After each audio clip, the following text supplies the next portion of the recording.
ประตูนี้ความกว้างแม่น90เนาะ90แต่เราต้องเพื่อเส้นหนึ่งเป็น91เนาะตอนนี้เขาจะรู้จักว่าความกลาง91ในเศษวิธีใดเนาะก่อนอื่นเนี่ยเราต้องเอา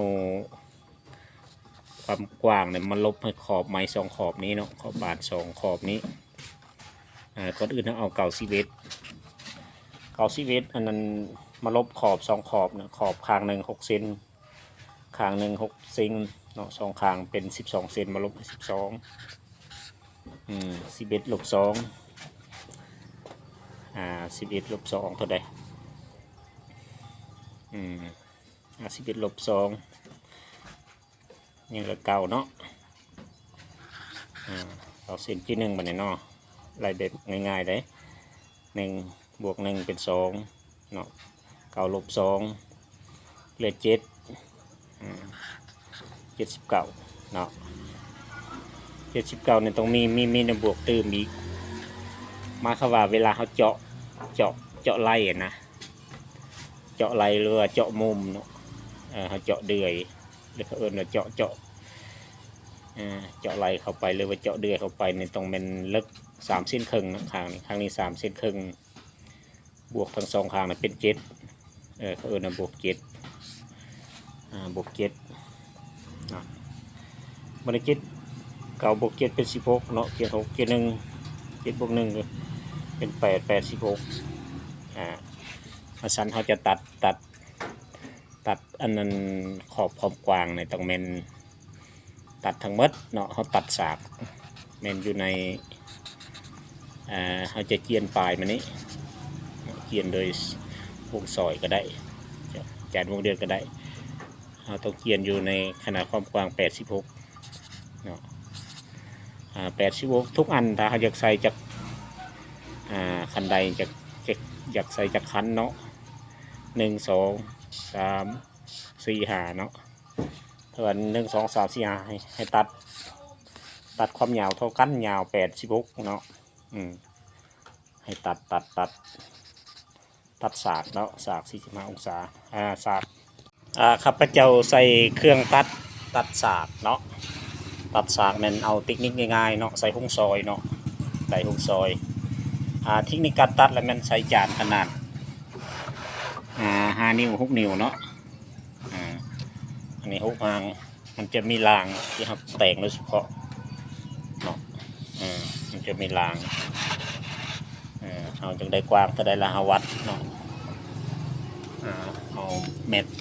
หรือว่ากระลับเม็ดวัดตั้งสากแต่จานหอด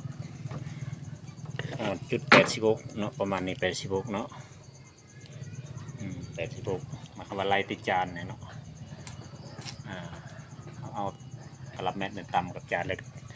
ก็ดึงมาหอดไม้ลางนี่ไม้ลางเนาะ86หลังจาก86เอาตะปูดันไว้ก็ได้นะหรือว่าเอาไม้เบรกอีกท่านึงเนาะมาคำว่าเขาตัดอันนั้นขอบบานประตูความยาวขนาด86เนาะก่อนอื่นแล้วมันเอาเม็ดหรือกระลับเม็ดนี้เอาส้นจุดตะบิดแล้วมันตำใส่จานหุ้งซอยนี้หลังจากนั้นเขาลากตำลางแบบที่เขาสร้างไว้เนาะลางจนหอด86เห็นว่า86เนาะ86นี่8686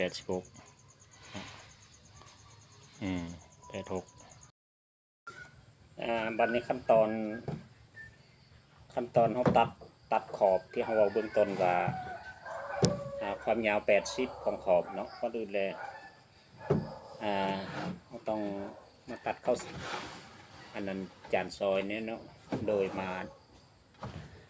ดันตัดจานซอยให้ได้สากขากนึงก้อนเนาะหลังจากมันได้สากขากนึงเอาตัวที่เขาตัดสากนี้มาตำใส่บนแบบที่เขาตั้งสากว่าความยาวนี่86เนาะ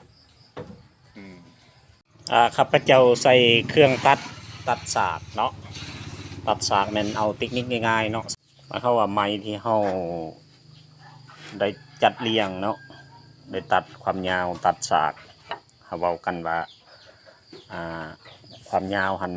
86เนาะเขาได้ตัดสากทั้งสองข้างมาแล้วเนาะหลังจากนั้นแหละเอาเบรกไม่เบรกมันมีเส้นเอาขีดไว้เนาะเส้นไว้เนาะ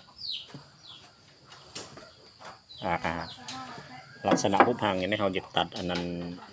เดือยตัวนี้เนาะเจาะไหลนี่นะต้องวัดตัวนี้นะมัน3 ครึ่งเนาะวัดไปขอบนะ3 ครึ่งอันนี้มันขั้นตอนการตั้งอันนั้นเอาสิตัดไหลเนาะผู้พังจะเป็นอันนี้เนาะระยะห่างตัวนี้เนาะระยะห่างตัวนี้ได้ขอบเบรกนะ3 เซนครึ่งเนาะ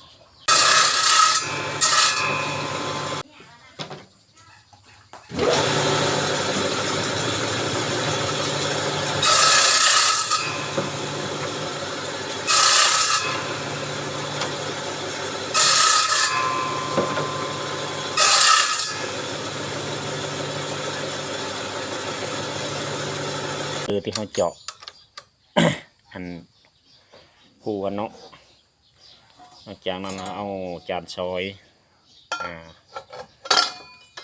ใส่2 ข้างในเนาะจากนั้นก็ล็อกให้แน่นทำให้แน่นเนาะข้าง2 ข้างเอาอยากได้ไหลตัวนี้เนาะเพื่อจะซบใส่บนบานที่เขาจะเจาะเนาะ